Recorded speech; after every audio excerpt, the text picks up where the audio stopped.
Deep beneath the silent ice cap of Eyjafjalla in Iceland, a cataclysmic seismic event was unfolding.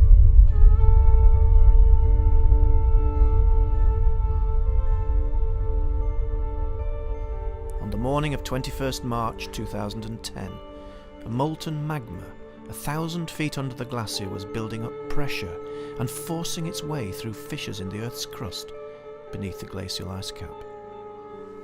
My phone rang at home. It was my friend Jon Magnusson from Reykjavik. He said, "John, hurry here to Iceland. This eruption is becoming huge. It is lighting up the night sky. You must see this."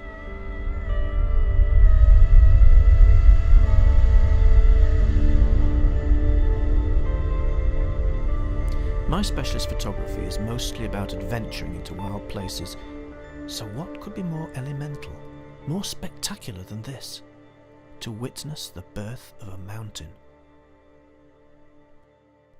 The next few days would be very challenging. The conditions at first would be extremely cold on the ice cap and then increasingly hot as we approached the molten lava fields. I needed to pack rugged and technical clothing. I boarded a plane and soon we were driving across the ice cap, the night sky already aflame with unearthly red and yellow light. Before me now was a wonder of the natural world. In the darkness of this subpolar night, towering plumes of erupting lava exploded into the sky, showering fiery rocks across the surrounding ash and ice.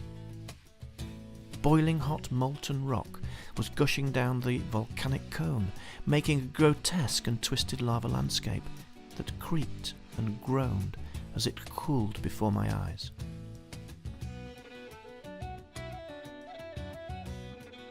Smoke and steam billowed forth as the lava ridges crawled by gravity down the new mountainside.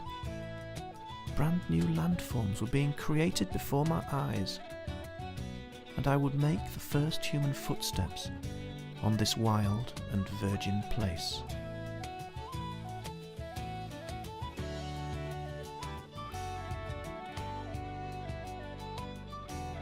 Like a scene from Dante's Inferno, I struggled across the cooling ash and rubble with my camera.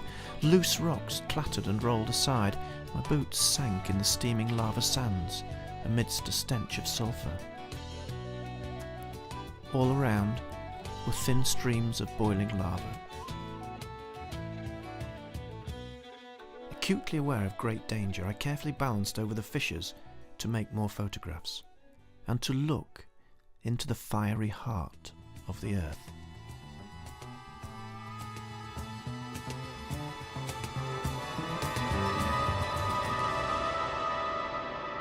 Next day dawned as if it were a silent desert.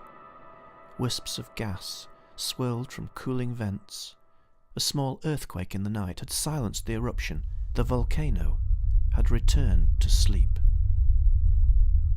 Little did we know that in less than 24 hours she would awake into a giantess, a cloud of volcanic ash that would cause mayhem in the airspaces of the Northern Hemisphere. I had been watching the very birth of a mountain.